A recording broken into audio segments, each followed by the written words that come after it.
ونعوذ بالله من شرور أنفسنا ومن سيئات أعمالنا من يهده الله فلا مضل له ومن يضلل فلا هادي له أشهد أن لا إله إلا الله وحده لا شريك له وأشهد أن محمدا عبده ورسوله لا نبي ولا رسول بعده. قال الله تعالى في الكتاب الكريم يا أيها الذين آمنوا اتقوا الله حق تقاته ولا تموتن إلا وأنتم مسلمون. فإن أصدق الحديث كتاب الله وخير الهدى هدى النبي صلى الله عليه وسلم شر الأمور محدثاتها وكل محدثة بدعة وكل بدعة ضلالة وكل ضلالة في النار. Ibu-ibu yang semoga dirahmati Allah Subhanahu wa taala,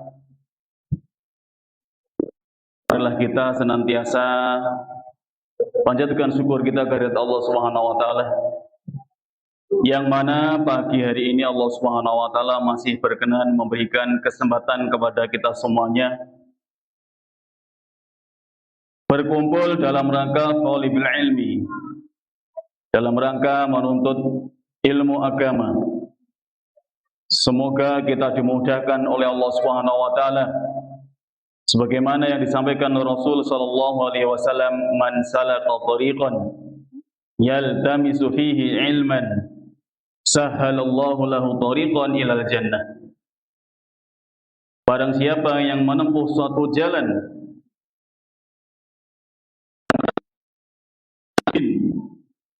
dalam rangka menuntut ilmu agama, maka Allah akan mudahkan jalan menuju ke surga. Secara tidak langsung, cita-cita kita sami. Untuk kegiatan pagi hari ini, barangkali ada niat yang agak melenceng. Bukan karena ingin menuntut ilmu, mohon untuk dibenahi. Mari kita satukan niat, kita samakan niat, bahwa niat kita hadir dalam majelis ilmu pagi hari ini adalah untuk mencari ridhonya Allah Subhanahu wa taala, dan agar Allah Subhanahu wa taala berkenan memudahkan kita semuanya untuk masuk ke surganya. Amin. Ibu-ibu yang semoga dirahmati Allah Subhanahu wa taala, sehat.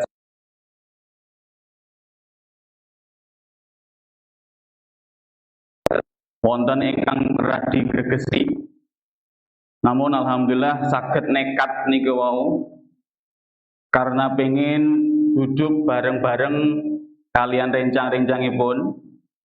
Mugi ingkang wau bidaling gregesi mangke wangsul saged sehat kembali. Ngoten nggih? Tiange saged seger kewarasan malih. Ngoten nggih? Malih etes. Budale rada aras-arasen, muliye malah etes. Alhamdulillah. Baik, ibu yang semoga dirahmati Allah Subhanahu wa taala. Mungkin ini kajian perdana nggih. Saya diminta untuk mendampingi ibu-ibu sekalian. Beberapa hari yang lalu kami diwapri sama Pak Oni diminta untuk ngisi kajian ibu-ibu. Padahal saya kebiasaannya adalah dampingi belajarnya anak-anak. Ini nggih mantan, oke? Oke, semuanya kan nggih mantan anak-anak. Pak Uni meluruskan berarti ini, Bu. Saya biasa mendampingi belajar anak-anak, niki diminta untuk mendampingi mantan anak-anak. Karena ibu-ibu kan nggih mantan anak-anak semuanya nggih. Termasuk saya juga mantan anak-anak nggih. Semoga Allah Subhanahu wa taala berikan kemudahan. Materi hari ini agak unik menawi nggih. Judulnya adalah mendidik anak sama dengan mendidik diri sendiri. Sampun angsal lembaran untuk kegiatan pagi hari ini nggih. Sampun nggih, alhamdulillah. Nggih, saged dipun pirsani, saged dipun maos. Kita duduk bareng, kita belajar bersama-sama. Baik. Mendidik anak sama dengan mendidik diri sendiri. Kinten-kinten ibu-ibu yang hadir di sini semuanya niki sudah nggadai putra putri napa dereng? Wah dereng. Ibu, ibu gimana? Malah punya wayah nih jamunan. Masya Allah. Ya alhamdulillah. Maksud kami ketika ada pertanyaan seperti ini jangan sampai nanti salah alamat ngoten nggih. Ditujukan kepada seorang pendidik yaitu orang tua, karena yang hadir adalah ibu-ibu, khawatir nanti kelentu. Yang hadir malah kebanyakan gadis-gadis. Walaupun sebenarnya al-ilmu qabla al-qaul wal amal, betul. Ilmu sebelum perkataan dan perbuatan. Akan tetapi semoga untuk pagi hari ini sesuai dengan judul yang kita bawakan. Mendidik anak adalah mendidik diri sendiri. Artinya yang hadir ini adalah kebanyakan ibu-ibu atau nenek-nenek ngoten nggih. Oke, alhamdulillah. Berarti pun sesuai insyaallah bunan. Khawatir nanti judulnya enggak sesuai. Baik, ibu yang semoga dirahmati Allah Subhanahu wa taala. Sudah ma'ruf, sudah kita ketahui bersama bahwa banyak hal yang kita lakukan di dunia ini itu pasti ada tata caranya, pasti ada aturan-aturannya. Nate ndamel kue nggih ibu-ibu nggih. Nate ndamel napa cake napa dan sak piturute ngoten niku nate nggih. Ketika kita membuat satu kue dengan bumbu yang kita siapkan semuanya, kemudian tidak ada takaran dalam mencampur bumbu-bumbu atau bahan-bahan yang sudah kita siapkan. Kinten-kinten kalau kita nggak ngikuti aturan, nggak ngikuti tata caranya, bikin kue ini wow dados napa mboten? Tepung sekilo, pernipan sekilo. Tepung sekilo, gulane gur setengah on. Garing niku mengke. Tepung saon, gulane sak kental. Tambah parah niku. Sanes damel kue damel legen niku mengke malahan. Untuk urusan dunia saja, semua yang kita kerjakan itu pasti ada aturan-aturannya, pasti ada tata caranya. Maka demikian juga dalam hal kita mendidik anak-anak kita, pasti ada tata caranya. Ketika kita sudah berproses, sudah menyiapkan bahan-bahan untuk membuat kue, kita berupaya semaksimal mungkin untuk menakar takarannya sesuai dengan aturan-aturannya. Pasti yang kita harapkan hasil yang maksimal. Ngoten nggih? Tepung sekian, gula sekian, pernipan sekian, telurnya sekian, itu sudah ditakar sedemikian rupa. Karena kita berharap hasil akhirnya niku memuaskan. Hasil akhirnya niku boten kue bantet, boten kue sing ajur, boten kue sing raosik hambar, tapi benar-benar saged dinikmati. Maka demikian juga ketika kita mendidik anak-anak kita, pasti kita berharap suatu saat nanti kita akan menikmati hasilnya. Ngoten nggih Ibu-ibu? Suatu saat nanti kita akan pengen tahu hasil dari anak-anak, dari didikan kita kepada anak-anak itu seperti apa. Maka yang demikian itu pun juga harus ada tata caranya, ada aturan-aturannya. Boten ngawur. Untuk membuat kue saja kita harus teliti ya, dalam memilih bahan, mencampur adukkan dan sebagainya. Apalagi ini urusannya bukan sekedar kue, urusannya adalah seorang anak manusia. Maka harus lebih teliti lagi, lebih telaten lagi, lebih harus tahu bagaimana jurus-jurus atau rumus-rumus mendidik anak, sehingga kelak suatu saat nanti kita akan mendapatkan hasil yang maksimal. Atau kalau dalam hal ini kita akan mendapatkan bakti dari anak-anak kita suatu saat nanti. Ngoten nggih? Saged ditampi? Insyaallah saged nggih. Perumpamaannya namung kue ya. Semoga bisa mencari perumpamaan-perumpamaan yang lain. Televisi mawon kalau kita beli baru dari toko nggih, niku biasanya kan ada buku aturan pakainya. Kok aturan pakai? Aturan nopo niku? Manualnya, buku panduannya. Boten syukur langsung dijeglekne, diremot, atau bahkan mungkin diobengi sedanten. Pasti ada buku petunjuknya.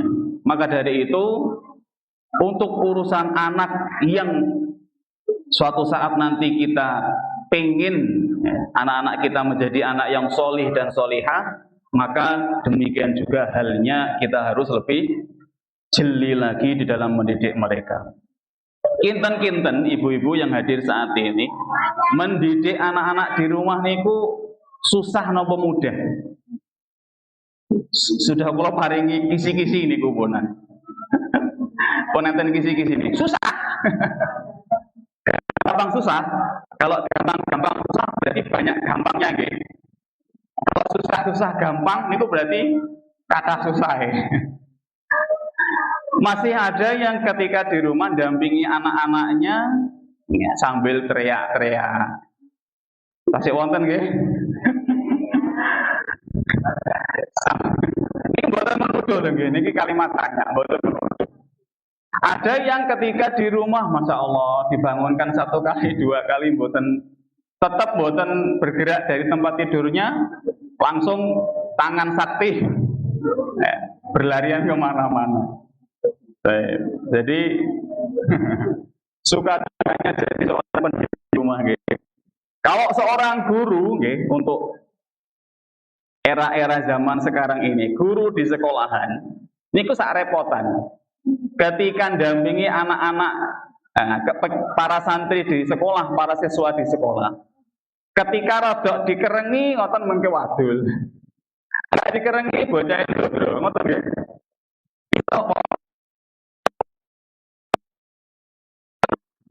Ada nggih? Walaupun sebenarnya kita ini guru semuanya, guru di rumah, walaupun tidak di sekolah. Baik. Mendidik anak niku ada mudahnya, ada susahnya.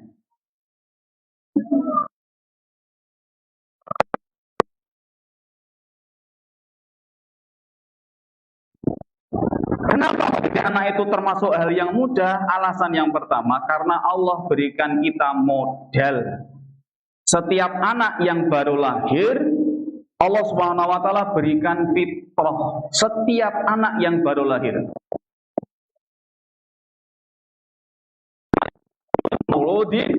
Yuladu 'alal fitrah.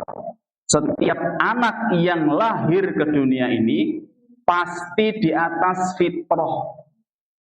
Fitrah itu kata sebagian para ulama tafsir artinya adalah memiliki kecenderungan untuk menerima kebaikan, atau dengan bahasa lain lebih senang menerima hal-hal yang baik. Niku artosipun sebagian ulama tafsir mengenai kalimat fitrah, atau di ulama yang lain bahwa fitrah itu artinya adalah suci dan mentauhidkan Allah Subhanahu wa taala. Apapun jenis orang tuanya, apapun kok jenis, kok jenis orang tuanya lah, gue babi bareng piye kok. Apapun, napa mau nih? Siapapun orang tuanya, baik dari orang tua yang beragama Islam maupun non Muslim. Semua bayi ini kata Allah Subhanahu wa taala dilahirkan dalam kondisi fitrah. Kecenderungannya suka menerima hal-hal yang baik. Benci dengan hal-hal yang buruk. Tapi kok ternyata ada anak yang menjadikan teman-temannya di sekolah jadi samsak hidup. Wonten nggih ngoten niku. Padahal harusnya dia itu seneng hal-hal yang baik. Kok bisa-bisanya dia mengerjakan hal-hal yang buruk? Pasti niki ada alasannya. Pasti ada alasan-alasannya kenapa dia suka mengerjakan hal-hal yang buruk ketimbang hal-hal yang baik. Maka dari itu, ya, semoga pagi hari ini kita diberikan kemudahan untuk belajar bersama, yang harapannya nanti bisa dipraktekkan di tempat tinggalnya masing-masing. Boten dari sini belajar terus tenggiro langsung berubah jadi wong walim, ngoten boten nggih. Karena wong walim niku butuh proses. Sebagaimana orang ketika belajar bitaulil zaman, harus dengan panjangnya waktu. Tidak bisa serta-merta langsung moro-moro pinter, ya, moro-moro cerdas, betul-betul. Semuanya butuh proses. Jadi, alasan yang pertama, kenapa mendidik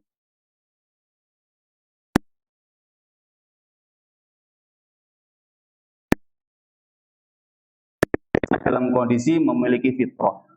Walaupun barangkali ngapunten, orang tuanya belum paham agama sama sekali. Bahkan naudzubillah, orang tuanya penjambret sekalipun.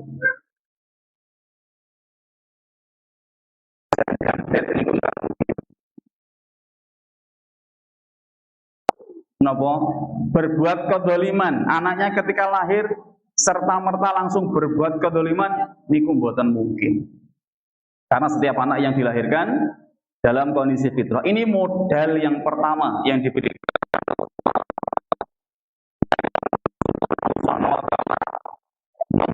kita anak-anak yang sejatinya itu dalam kondisi baik.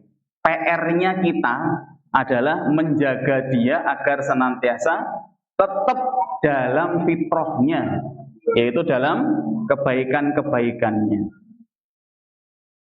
Kedua, kenapa mendidik anak itu mudah? Di antaranya adalah oleh Allah Subhanahu wa taala, anak niku diberikan sifat yang tidak mudah putus asa atau pantang menyerah. Pirsa nggih, tasik kemutan nggih, bayi-bayi yang baru lahir jarak berapa bulan kemudian latihan berangkat. Berapa bulan kemudian anak baru mulai jalan jatuh, apakah anak-anak niku putus asa? Wes wegah aku mlaku meneh, amen tiba. Kira-kira kalau ada anak yang seperti itu sampai sekarang dewasa pun dia tidak akan bisa berjalan. Ini untungnya kita diberikan oleh Allah Subhanahu wa taala anak-anak yang memiliki sifat tidak mudah putus asa atau pantang menyerah. Karena bisa jadi anak-anak ini sudah memiliki sifat dan karakter yang baik, cuman kita sebagai orang tuanya yang ngapunten. Contoh ya, contoh. Anak-anak pas ketika jalan terus nabrak tembok, nopo nabrak kursi, nopo meja. Kita yang pertama kali kita ucapkan kepada anak-anak kita niku nopo? Digablok mejane terus bilang nakal mejane, ngoten nggih? Lah kok meja kok nakal ketemu perang perkara. Nabrak tembok, temboknya yang dihajar habis-habisan, nakal tembok yang jadi alasan. Niki sebenarnya merusak karakter fitrahnya anak-anak kita. Maka dari itu ya usahakan senantiasa kita belajar agar kita bisa maksimal mendampingi anak-anak kita. Ada anak yang usianya mungkin sekitar 2 atau 3 tahun. Yang namanya anak-anak nggih, rasa penasarannya niku tinggi. Nopo-nopo pengen dicoba. Ada masih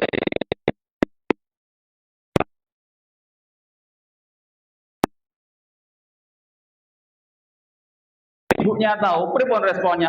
Loh, bahaya le, ojo, engko sampean kena irunge lah, keculek mripate lah, kena dan sebagainya. Sebenarnya niku sudah merusak.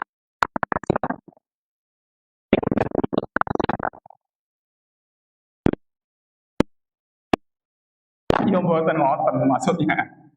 Lah kok dijiare mawon ditambahi pacul, ditambah arit. Oh, jare Mas agama anu kok kudu berikan kepercayaan kepada anak. Kei kabeh. Yo rempok niku kemudian. Mboten ngoten maksudipun, cuman ketika anak megang sesuatu yang mungkin bagi orang tuanya menganggap itu adalah hal yang berbahaya, justru itu adalah kesempatan bagi orang tuanya untuk menjelaskan. Dan orang tuanya juga mendampingi.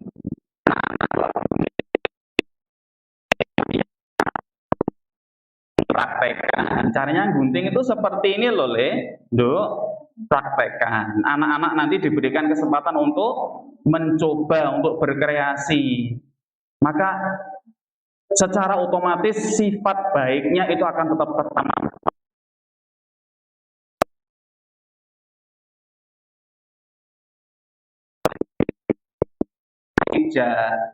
Kita responnya kita kira-kira pripun ngoten niku? Langsung. Lek jeblok rasakno dhewe kono. Kadang ngoten niku malah nggih. Jadi bukannya malah diberikan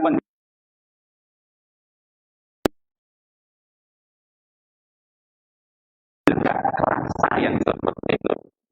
Maka dari itu, ini kenapa mendidik anak itu termasuk hal yang susah? Niki alasan yang paling utama. Karena tidak ada sekolah khusus untuk orang tua.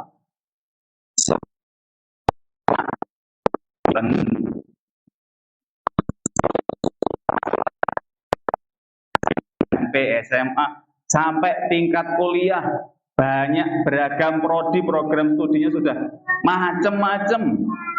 Ada semuanya. Pertukangan pun juga ada sekolahnya. Insimur juga.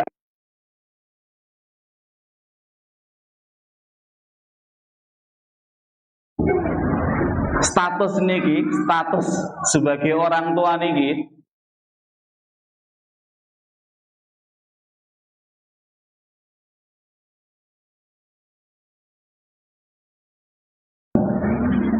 maka dari itu, karena tidak ada sekolah khusus untuk orang tua, kita selayaknya, seyukianya bagi orang tua senantiasa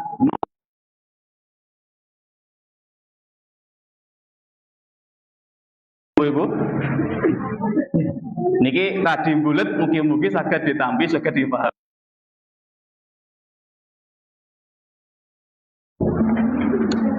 Kita masuk pada pembahasan inti kita pada pagi hari ini. Jadi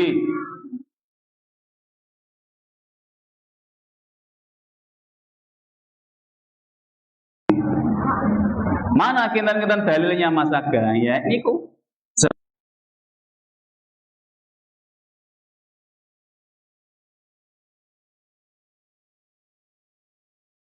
Di luar kepala, yaitu firman Allah Subhanahu wa taala yang ada di dalam surat At-Tahrim ayat yang ke-6. Allah Subhanahu wa taala berfirman, "Ya ayyuhalladzina wa ahlikum naro." Wahai orang-orang yang beriman,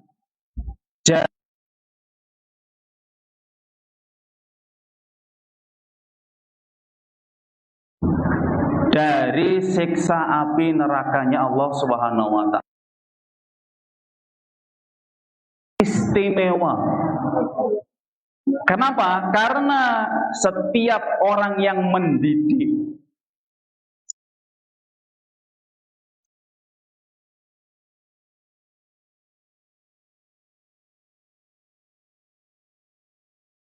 konsep mendidik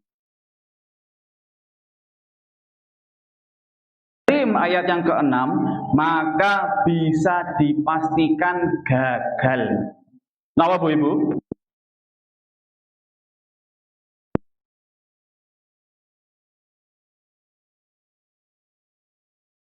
Konsepnya ini bukan cocokologi, bukan napa niku namine hasil pengalaman seseorang, bukan.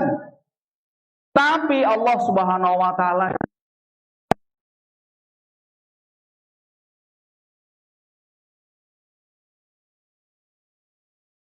bahasa sekarang nggih.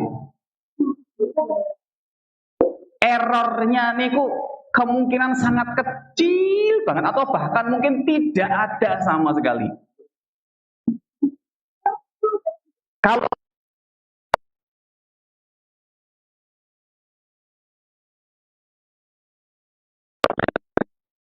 maka kita pun juga yakin bahwa seorang pendidik harusnya memahami kandungan di dalam surat At-Tahrim ayat yang ke-6. Wahai orang yang beriman, yang mendidik orang lain,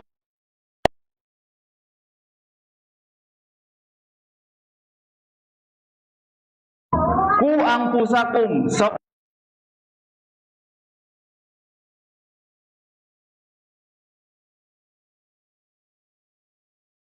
jaga adalah diri kita sendiri. Ada orang tua yang ngelarang anak-anaknya untuk ngerokok, ngapunten. Tapi bapaknya sendiri ngerokok, berarti memahami konsep cara mendidik yang benar menurut syariatnya Allah Subhanahu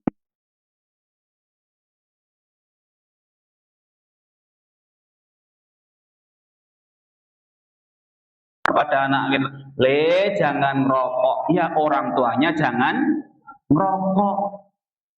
Loh mas, ya wes aku tak komitmen, aku ngerokok, anakku ya kudu ngerokok kabeh. Lah niki malah tansaya ngawur.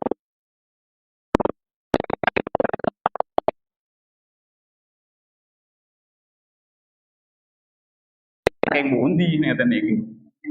Pengen anak-anaknya sregep sholat berjamaah. Lah, bapaknya kurang adzan malah siul-siule burung peliharaan. Bapaknya kok pengen anaknya rajin sholat berjamaah niku ya 1001 di depan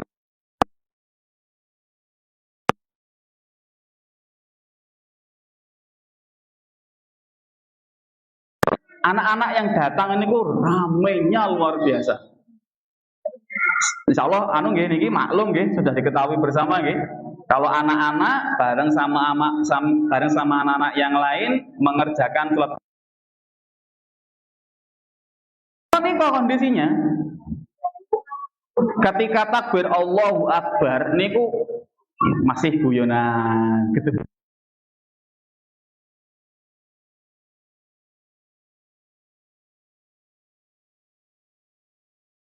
Kalau kita kan biasanya amin, ngoten nggih. Kalau anak-anak di tempat kami beda.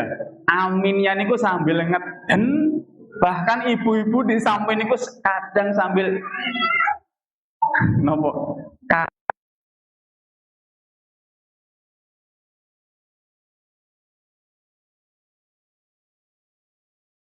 Sebabnya karena apa? Saya yakin sebab utamanya karena dari orang tuanya. Loh mas, kenapa nggak dikondisikan dengan baik? Ya kita kan bukan orang tuanya. Ketika di rumah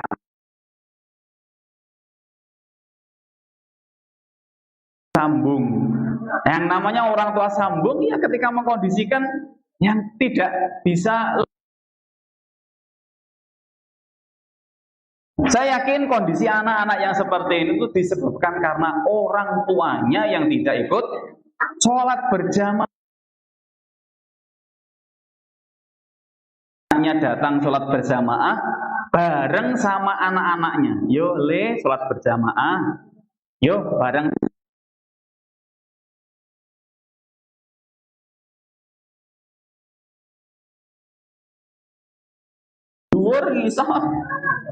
Semangat anaknya sampai di masjid sebelum masuk diberikan nasihat. Le sholat itu doa kita kepada Allah Subhanahu wa taala. Maka harus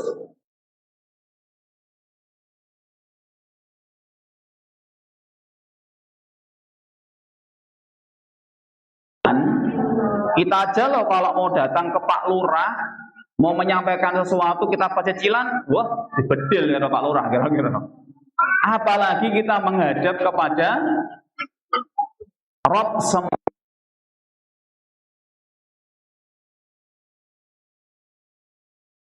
tidak boleh rame. Mainnya boleh, tapi nanti setelah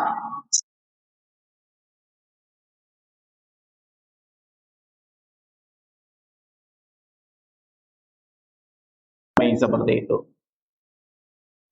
Jadi sebelum kita mengkondisikan orang lain, terlebih keluarga kita, yang paling pertama kita kondisikan adalah diri kita sendiri. Sinten ibu-ibu? Diri kita sendiri. Aku mengaplikasikannya di dalam kehidupan sehari-hari. Saya rangkum, di situ ada 3 poin. Cara mengaplikasikan surat At-Tahrim ayat yang ke-6 saya rangkum menjadi 3 poin. Poin yang pertama adalah mendidik diri berakidah. Kenapa ini kita tempatkan yang paling pertama? Karena akidah itu adalah fondasi. Sebagaimana sebelum kita membangun bangunan, paling kita fokuskan sebelum kita membangun gedung, pencakar langit dan sebagainya. Tentu yang kita fokuskan itu adalah fondasinya. Kalau fondasinya kuat, diharapkan nanti bangunan di atasnya pun juga akan berdiri kokoh. Kalau fondasinya tidak kuat, ya jangan harap bangunan di atasnya akan kokoh tegap berdiri. Sebagaimana ibu-ibu ada minuman di depannya, perumpamaan mawon nggih, saya di depan saya ada botol air mineral. Untuk botol air mineral ini saya tidak perlu manggil 10 orang untuk merobohkan. Kita-kita alasannya pun apa? Karena fondasinya nggak ada, nggak kuat.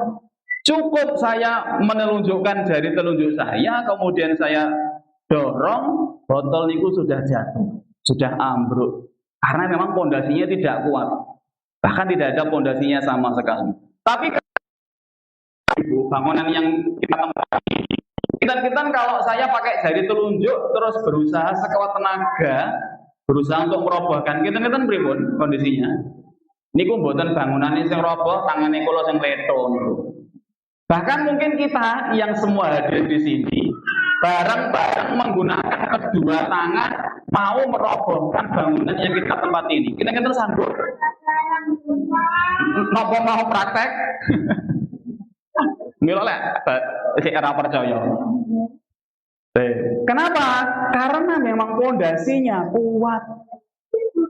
Dan akidah niku adalah fondasi bagi setiap anak-anak kita. Bahkan semua di antara kita butuh fondasi yang kuat, yaitu berakidah yang lurus, yang benar. Kenapa sering ada anak yang gampang sedih, gampang galau, dikit-dikit purek perso nggih purek?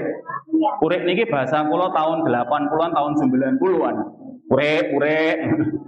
Lah saniki napa wonten? Lek enten suamine matur ke istrinya purek, wong lawas berarti niku. Niku bahasa kuno niki ya, purek. Lek saniki napa namine? Kula ya mboten perso nggih, napa namine niku. Ada anak yang dikit-dikit baper nggih. Ada anak yang dikit-dikit baper, dikit-dikit merajuk, dikit-dikit marah, bahkan ngapunten naudzubillah. Ada yang anak sampai nekat bunuh diri. Ada anak yang sampai nekat membunuh orang tuanya sendiri. Lagi viral nih.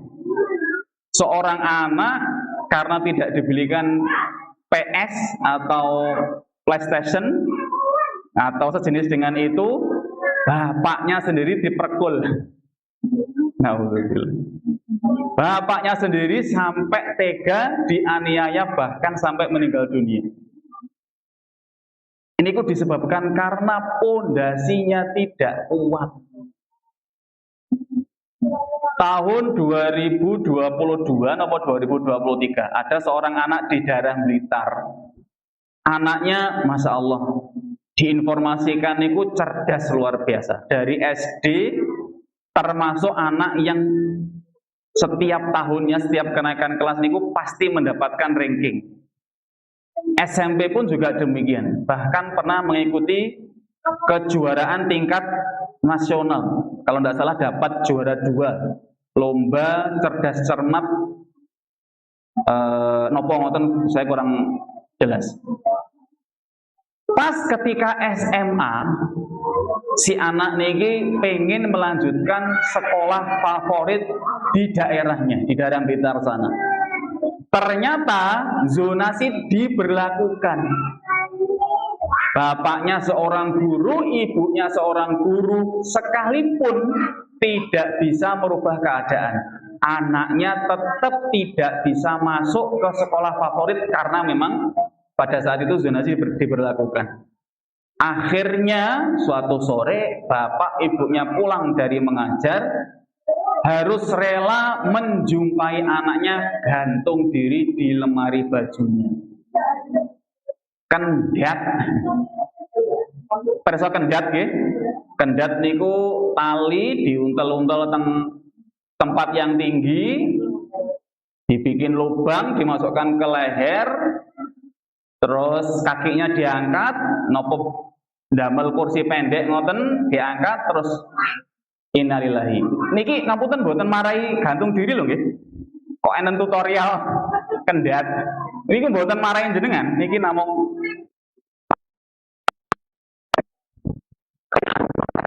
tutorial kendat ya wow. Mboten. Niku hanya memberikan informasi saja. Lek kendat iki modelnya ngoten niku, kirang langkunge lho nggih. Tapi aslinya bagaimana saya belum pernah praktek. Ya semoga nggak usah. Ibu-ibu mboten.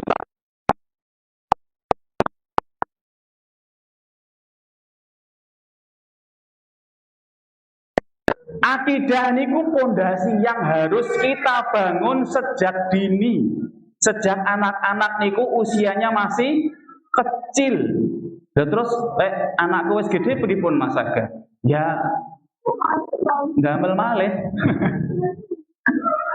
Kalau punya anak lagi ya semoga bisa dikondisikan sebaik mungkin. Lah aku wis sepuh loh Mas Aga. Lah lek sepuh ya mungkin cucu-cucunya. Cucu-cucunya dikondisikan memiliki akidah yang lurus, mumpun ngantos akidahnya bengkok, akhirnya pun gampang sedih, gampang galau, gampang kendat, ngoten niku. Karena kalau pondasinya tidak kuat sebagaimana bangunan niku, kalau bangunan pondasinya tidak kuat, terkena angin sekedhik mawon bakalan roboh. Anak pun juga demikian. Maka sedini mungkin kita ajarkan kepada mereka tentang akidah yang benar. Seorang ulama yang bernama Ibrahim At-Taimi rahimahullah, beliau pernah berkata, menceritakan bagaimana cara mendidiknya para sahabat pada zaman pada kala itu. Ibrahim At-Taimi berkata, kanu yastahibbuna awwala ma yufsih, yakni as-sabi. Adalah para sahabat Nabi Sallallahu Alaihi Wasallam pertama kali yang diajarkan kepada anak-anak mereka adalah ayyu'allimuh la ilaha illallah. Yang pertama kali diajarkan, kalimat yang pertama kali diajarkan kepada anak-anak mereka adalah kalimat la ilaha illallah. La ma'budu bihaqqin illallah. Tidak ada yang berhak diibadahi kecuali sinten? Allah. Niki yang pertama kali kita harus tanamkan kepada anak-anak kita. Berbeda dengan zaman sekarang, Bapak Ibu-ibu. Anak yang baru tumbuh, pertama kali yang diajarkan untuk anak-anak napa? Po ami-ami, belalang kupu-kupu. Niku pun ngapusi lho. Lah siang makan nasi, kalau malam minum susu. Kupu-kupu ngendi yang malam minum susu, pagi makan nasi. Ini kemauan sudah diajari ngapusi. Lah kok pengen anak-anaknya punya akidah yang lurus niku pripun? Berbeda dengan zamannya para sahabat dulu, pertama kali yang diajarkan itu adalah kalimat la ilaha illallah.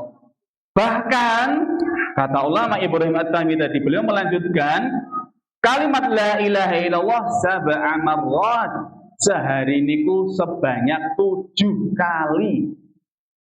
Kita yang kita ajarkan kepada anak-anak kita, kalimat yang sering kita ajarkan kepada anak-anak kita napa? Ciluk ba, ngoten nggih. Napa nggak boleh Mas ngajari anak-anak ciluk ba? Boleh, tapi ya prioritasnya yang mana? Masa sehari 24 jam ciluk ba, ciluk ba, ciluk ba. Orang mutu tenang. Dari bangun tidur sampai tidur lagi, masa iya yang kita ajarkan cuma ciluk ba, ciluk ba? Ya, ada prioritasnya, ada yang kita utamakan. Apa sih yang pengen kita ajarkan kepada anak-anak kita?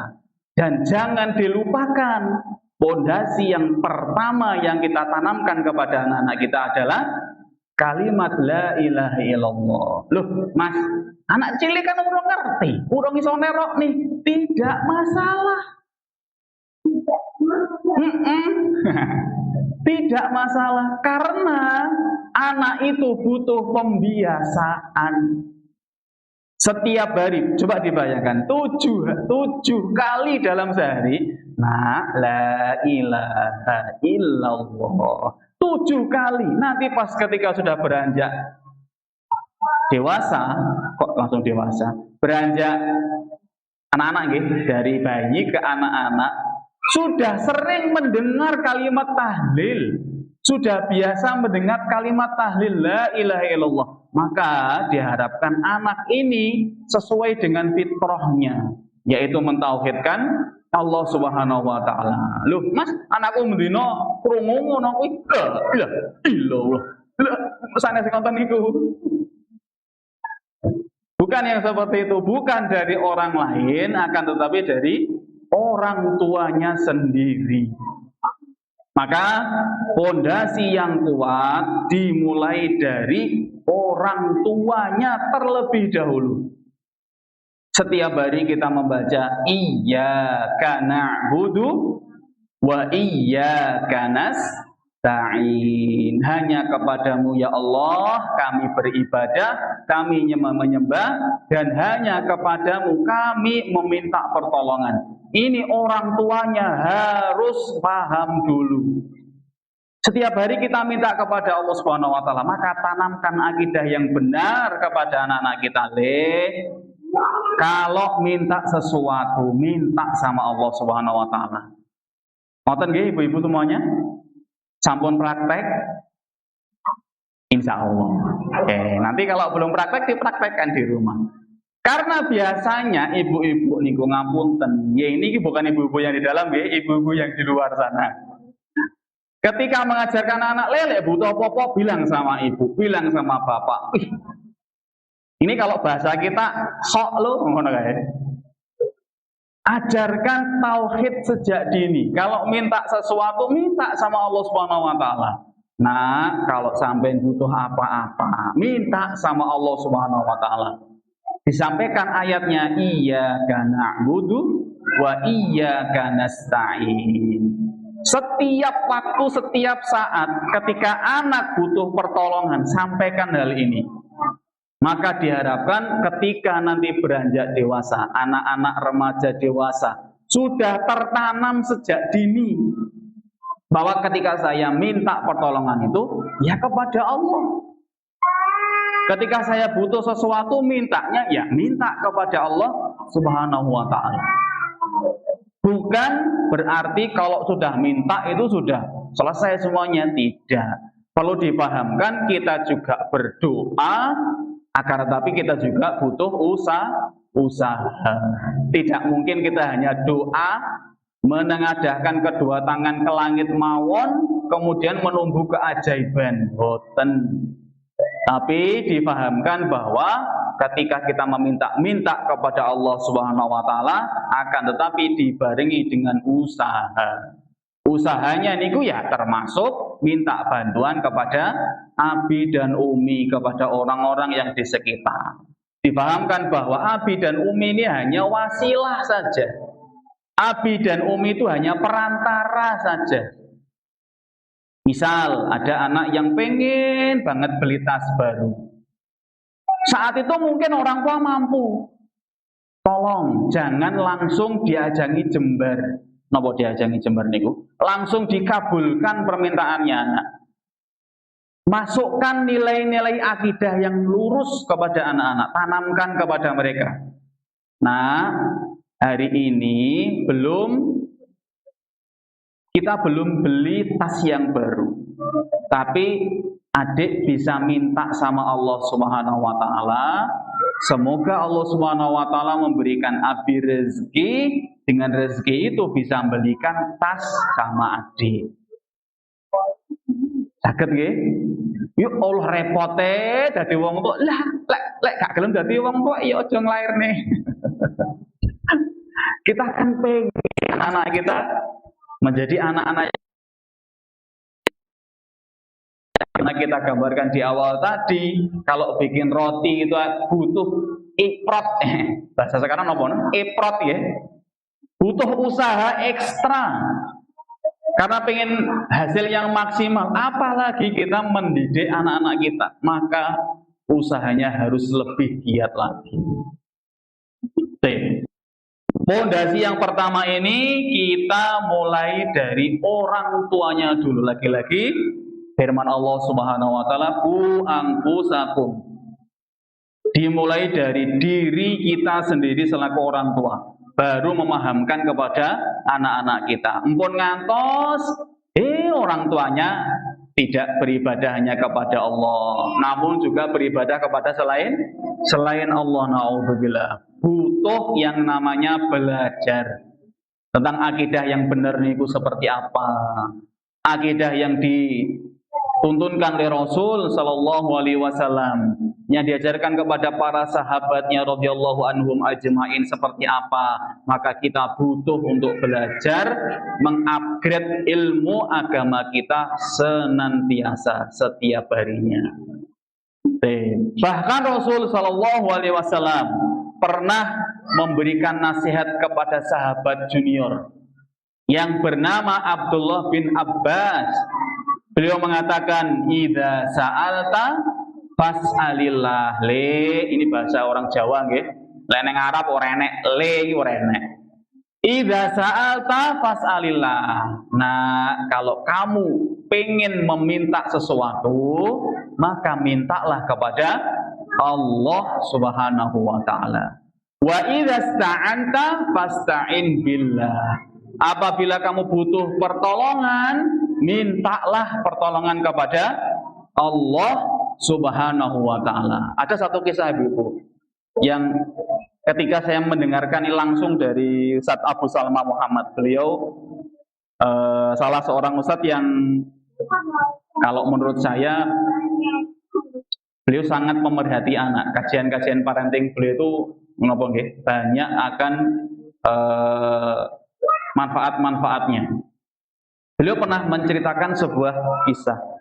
Ada seorang ibu-ibu yang memiliki 2 orang putra. Satunya masih bayi sekitar usia 6 bulan, yang satunya sudah berusia 2 atau hampir 3 tahun. Pada saat itu sang ayah sedang dalam kondisi bekerja di luar rumah dan belum pulang, belum kembali ke rumah. Ketika sore hari sang ibu butuh sesuatu untuk segera dibelikan, mungkin telur atau apa, mempersiapkan suaminya pulang dan sebagainya. Intinya sang ibu ini pengen belanja sebentar ke toko. Pada saat itu mungkin sekitar pukul 5 sore. Sudah, kalau bahasa kita mungkin sudah surup ngoten nggih. Antara sore ke maghrib, surup bahasanya orang Jawa bilang. Si anak karena masih bayi dan dalam kondisi tidur, 6 bulan kan biasanya masih tidur nggih. Berusaha untuk tidak dibangunkan karena khawatir nanti nangis, rewel dan sebagainya. Yang anak satunya yang berusia 2 atau 3 tahun tadi itu diberikan pesan sama ibunya, "Nak, ibu mau pergi sebentar ke toko, mau beli sesuatu. Adik dijaga sebentar ya. Nanti kalau ayah pulang, sampaikan ibu sedang belanja ke toko sebentar." Anak yang masih sekitar 2 atau 3 tahun ini menyampaikan, iya ibu. Akhirnya si ibu berangkat beli ke suatu toko. Qadarullah pas di perjalanan kembali dari toko, lampu-lampu yang ada di jalan itu mati. Terdengar dari dalam rumah, listriknya mati, padam listriknya. Lah si ibu ini dalam kondisi panik, lah anaknya di rumah itu ada 2 masih kecil-kecil, kondisinya kalau sore lampunya padam pasti akan gelap. Ibu pasti khawatir anaknya nanti kejadian apa-apa. Akhirnya bersegera semakin mempercepat langkahnya pulang ke rumah karena khawatir segera masuk ke dalam rumah mencari anaknya. Anaknya tadi di mana? Dipanggillah sama si ibu. Dan ketika dipanggil, si anak ini menjawab, ibu saya di sini nemani adik bayi. Ketika ibu datang langsung dipeluk, kondisinya masih gelap gulita nih, langsung dipeluk sama ibunya, anaknya masih dalam kondisi tertidur yang kecil tadi. Kemudian yang pertama ditanya sama ibunya, sampai tidak apa-apa? Enggak apa-apa ibu. Sampai nggak takut gelap-gelap seperti ini? Kenapa takut? Kan ada Allah. Ibunya langsung nangis.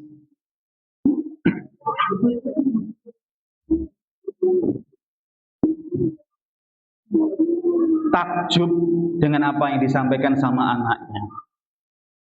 Dan mustahil ya ibu-ibu, anak yang bisa mengucapkan, anak yang masih polos ya, bisa mengucapkan kalimat seperti ini kalau bukan dari didikan orang tuanya, mustahil. Maka dari itu sedini mungkin orang tuanya lah yang pertama kali mendidik untuk berakidah, dengan harapan bisa mendampingi anak-anaknya pun diharapkan suatu saat nanti memiliki akidah yang benar, yang lurus. Ini itu yang pertama, cara mengaplikasikan di dalam kehidupan sehari-hari, ku anfusakum wa ahlikum nara. Yang pertama adalah mendidik diri berakidah. Yang kedua adalah mendidik diri beribadah. Sebagaimana yang kita ketahui ibu-ibu yang semoga dirahmati Allah Subhanahu wa taala, satu bangunan yang kuat, yang kokoh, memiliki pondasi yang kuat, yang kokoh juga. Tapi kalau sudah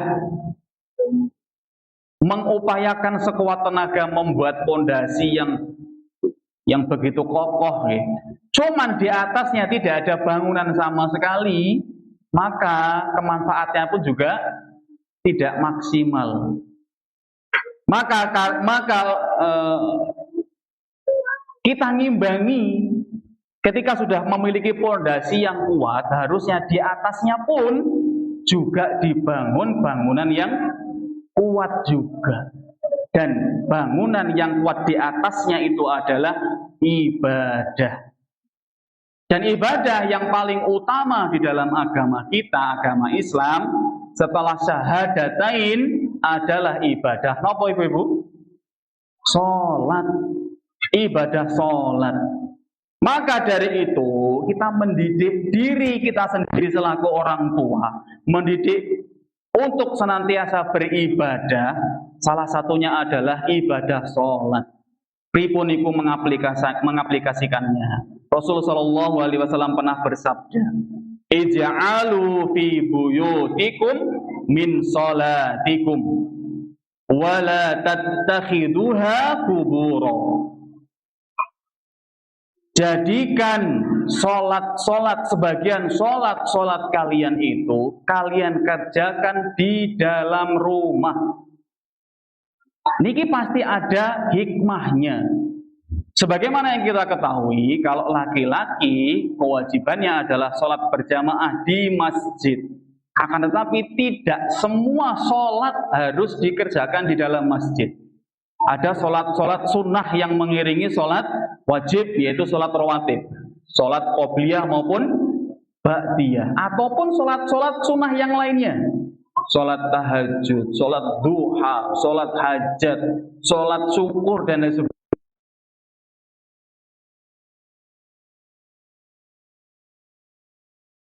sholat sunnah ini dikerjakan di rumahnya sendiri. Di antara hikmahnya adalah agar anak bisa mencontoh apa yang orang tua sedang kerjakan. Oh, abiku ketika di rumah itu sholat itu seperti ini toh ternyata. Jadi anak-anak sudah terdidik dari kecil, sudah terdidik dari dini bahwa orang tuanya sudah memberikan pengajaran yang baik, terutama masalah sholat. Oh, takbir itu seperti ini, duduknya abi itu oh seperti ini. Maka dari mana anak tahu kebaikan-kebaikan tentang ibadah? Dalam hal ini masalah sholat. Kalau orang tuanya tidak paham masalah sholat, maka upayakan fu'angfusakum. Yang pertama, mendidik diri sendiri selaku orang tua, mendidik diri untuk beribadah. Coba dibayangkan, ketika anak baru bangun dari tidur, melihat abinya sedang menengadahkan tangannya ke langit, sedang berdoa, maka anak pun insya Allah juga akan demikian. Ketika bangun tidur, uminya ternyata lagi baca Al-Quran, anak pun insya Allah tidak akan jauh-jauh dari kebiasaan orang tuanya. Karena buah niku tidak akan jatuh jauh dari pohonnya, kecuali dibawa sama kampret. Perso kampret gitu. Niku bukan misuhin jenengan loh gitu. Kampret niku sudah menjadi bahasa sehari-hari kita. Kampret niku codot. Kelelawar yang biasa makan buah-buahan. Kebiasaan anak niku tidak akan jauh-jauh dari kebiasaan orang tuanya. Kalau yang setiap hari, setiap saat dilihat dari orang tuanya adalah hal-hal yang baik, maka demikian juga anaknya nanti insya Allah juga akan mengikuti kebaikan-kebaikan orang tuanya. Tapi kalau sebaliknya, ngapunten, ada anak-anak yang baru bangun tidur, lihat bapaknya main gaplek, makplok, mantep lek, nopo nih niku namine. Gaplek nih ngoten niku lho. Anak pun juga akan mencontoh. Ketika anak baru bangun dari tidur, manggil ibunya, "Bu, ibu, aku mau mandi." Ibunya nonton sinetron. Anak-anaknya pun juga ya, ketika tumbuh kembangnya melihat pengkondisian seperti ini, ya tidak akan jauh-jauh dari contoh yang diberikan sama orang tuanya. Maka harus berhati-hati. Ya dulu, kita semuanya sama, memiliki masa-masa yang kelam, nggih, Bu Ibu nggih. Mboten usah diungkap satu-satu, kita sama. Kita sama-sama manusia biasa, kita adalah pendosa. Tapi sebaik-baik pendosa adalah yang mau merubah dan mau bertaubat kepada Allah Subhanahu wa taala. Dan kita berharap untuk saat ini kita jadi orang tua, mengupayakan semaksimal mungkin ya, memberikan contoh teladan yang baik untuk anak-anak penerus kita suatu saat nanti. Termasuk juga ketika baca Al-Quran gitu. Kita pengen banget anak-anak niku senantiasa baca Al-Quran, di mana-mana megang mushaf Al-Quran, senantiasa murojaah. Ya harus dimulai dari orang tuanya terlebih dahulu. Jangan sampai aku sibuk, gak ada kesempatan untuk mendampingi anak-anakku belajar Al-Quran, pun ngantos. Ustadz Firanda Andirja pernah menyampaikan, sebisa mungkin anak-anak yang baru belajar ilmu agama, khusus untuk surat Al-Fatihah, usahakan orang tuanya sendiri yang mengajarkan. Kenapa? Karena setiap hari minimal 5 kali dalam 24 jam anak-anak ini akan tetap membaca. Kalau 5 waktu berarti 17 rakaat. Surat Al-Fatihah berarti sehari ini minimal dibaca pinten Ibu-ibu? 17 kali. Maka pun ngantos Al-Fatihah niku diajari sama orang lain.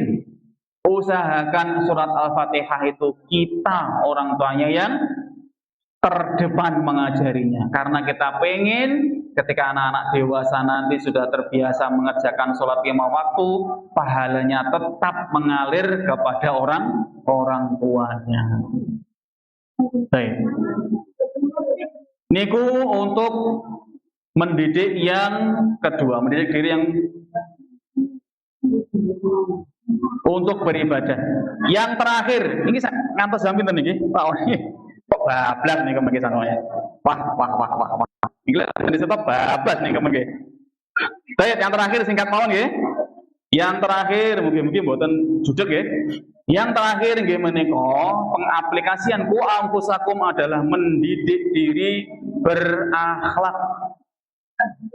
Mendidik diri untuk berakhlak.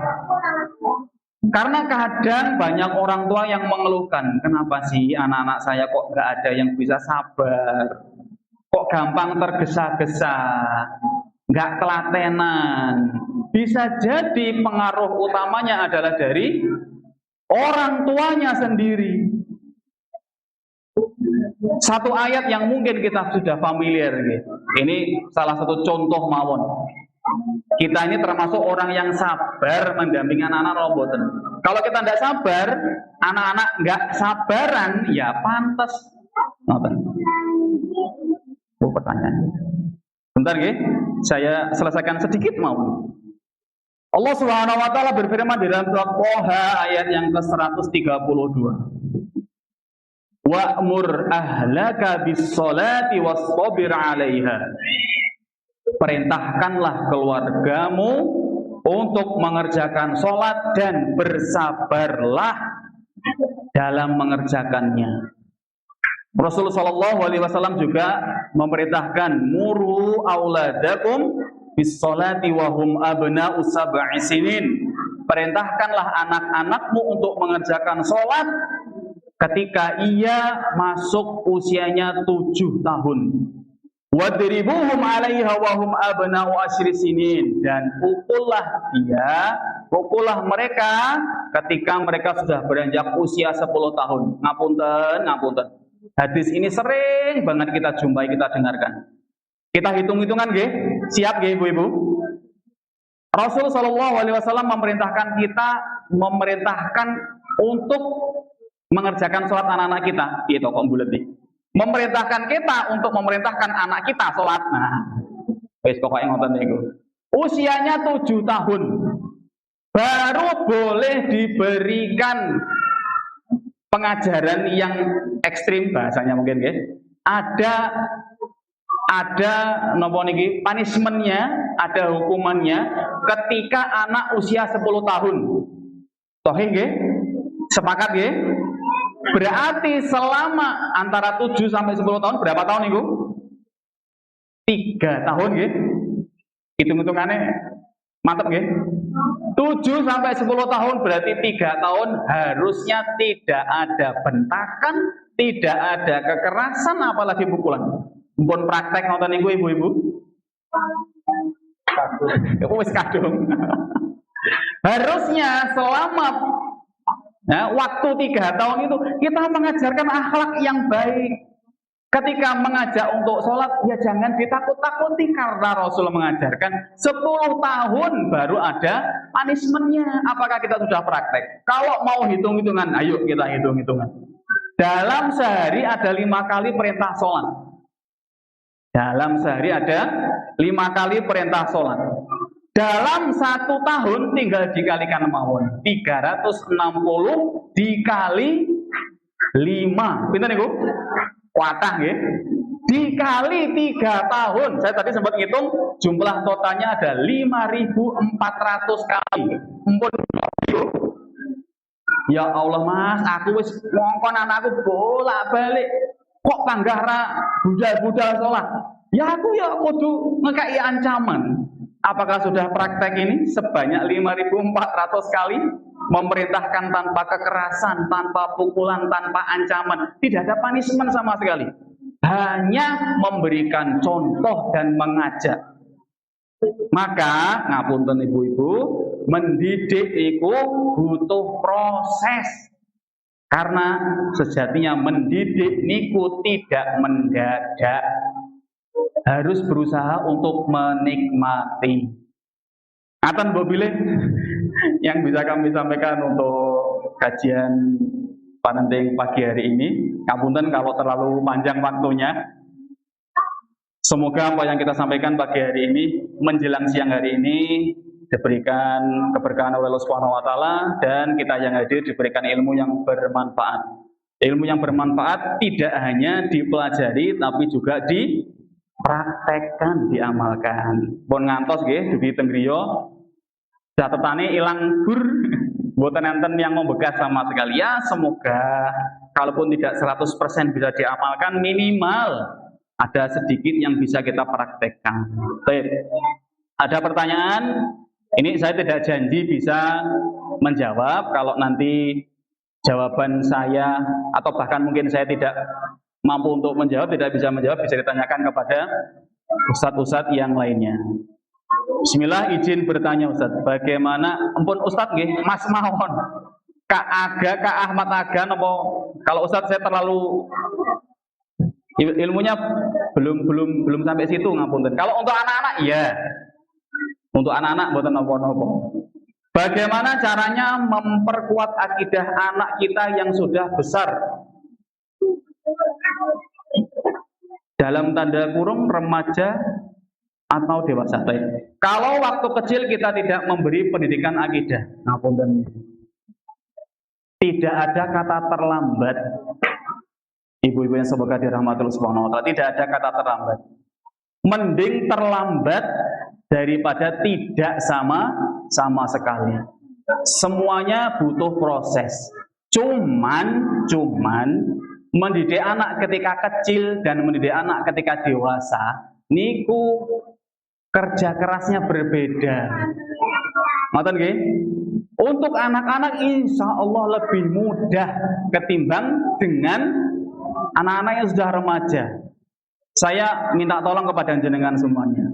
Kalau sudah terlanjur sebagaimana pertanyaan yang sudah diajukan ini, anak-anak sudah dewasa dan belum paham tentang akidah yang lurus, maka saya minta tolong jangan digurui. Karena anak-anak yang sudah remaja, sudah beranjak dewasa, remaja atau dewasa, niku ngapunten kalau digurui biasanya niku malah bangkang. Usia mereka itu harusnya kehadiran kita itu sebagai, memang kita orang tuanya mereka. Tapi untuk saat ini, ya memang tidak ada kata terlambat ya. Untuk saat ini mereka itu hanya butuh napa nggih? Kayak semacam sahabat ngoten. Jangan berusaha untuk digurui. Kalimat-kalimat yang halus, kalimat-kalimat yang sifatnya mengajak, jangan ada kata ancaman. Niko insya Allah lebih bisa diterima anak-anak kita yang usianya remaja atau dewasa, ketimbang dengan ancaman-ancaman. Oleh gak melu bapak, gak melu karo bapak, rokok sampean. Wes, lek aku ngerokok Pak, iya men rokok no. Salah malah horor malah. Kalimatnya mungkin agak dirubah. Kalimatnya mengajak, "Nek, Nak, Bapak itu sayang banget sama sampean. Pengen banget kita bisa masuk ke surga bareng-bareng.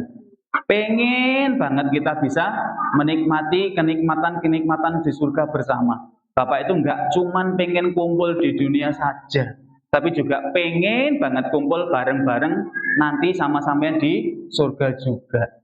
Abi itu pengen, Bapak itu pengen sampai itu belajar ilmu agama seperti ini disampaikan dengan cara yang halus, dengan cara yang lemah lembut. Dan itu pun butuh proses, tidak serta-merta satu kali memberikan nasihat tiba-tiba langsung berubah, butuh proses, ya harus sabar. Sebagaimana kita sabar ketika orang tua kita mendampingi kita dulu, ya kita berusaha mempraktekannya kepada anak-anak kita. Kalaupun memang sudah diupayakan semaksimal mungkin dan ternyata Allah Subhanahu wa taala memang belum menampakkan hasilnya, tetap harus bersabar. Karena sabar niku mboten wonten batasnya. Karena sabar tidak ada batasnya. Karena pahala orang yang bersabar itu bi ghairi hisab, kata Allah Subhanahu wa taala, tidak terbatas. Maka nggih berusaha menyampaikan dengan lemah lembut, mengajak, tolong jangan sampai ada kata-kata ancaman. Semoga ini bisa menjawab. Allah taala alam bisawab. Sampun cekap? Atau ada pertanyaan malih? Kalau khawatir pertanyaannya malah sing wangel-angel ngoten niku.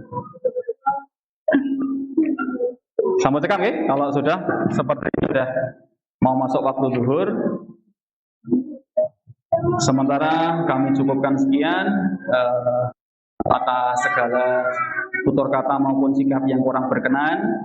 Semoga Allah Subhanahu wa taala memberkahi usaha kita untuk menjadi orang tua yang baik, untuk orang tua yang mengupgrade ilmunya, mendampingi anak-anaknya lebih baik lagi. Demikian kami cukupkan sekian.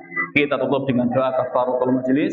Subhanakallahumma wa bihamdika asyhadu an la ilaha illa anta astaghfiruka wa atubu ilaik. Nasallallahu al-huda wa tuqa wa al-afwa wa akhiru da'wana alhamdulillahi rabbil alamin. Assalamualaikum warahmatullahi wabarakatuh. Kami kembalikan kepada Pak Oni.